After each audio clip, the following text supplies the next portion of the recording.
It really goes back to about 2020 for me, when we were in a state of the pandemic and everything was kind of in flux. I became a heightened awareness of my privilege and how I live in certain circles that really don't expose myself to the everyday life experiences of other people in our community. And so I began to branch out. One of those ways was to branch out to the Raleigh mission, where through those opportunities that continued to unfold, I got the chance to meet people personally, to sit down with them and listen to their stories.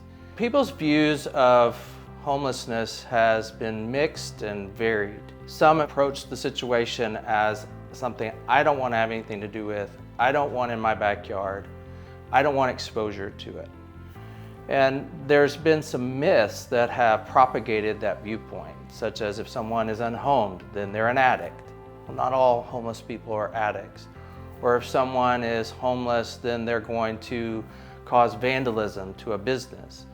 Many of the people that I've worked with at the Raleigh Mission and my association with the unhomed are more situational homelessness, where a person had a tragic event, where they lost employment, or they had a health care problem that arose that they were unable to pay for.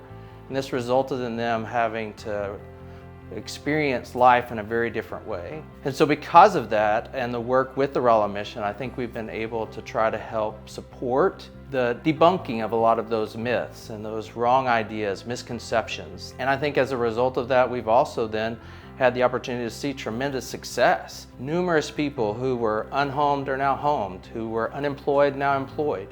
People that the community around them had given up on them are now thriving and experiencing life of being reunited with their families, contributing back into the community, not taking away, but helping the community to be even better by working hard and being a contributor to helping other people. Actual people whose lives have been forever changed because they went from a place where they had no home and no hope to a place where they had a home and they had hope again. For me, my primary objective is to concentrate locally.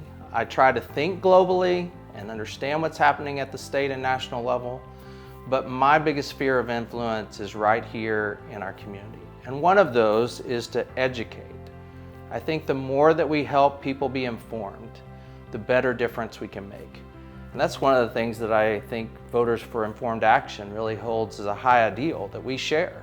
If we can help educate people to be more informed of the realities rather than the myths that they might have heard, if we can help people to understand the real life challenges that come through homelessness and how we can help support people to get to a place of thriving, I think we can make a huge difference.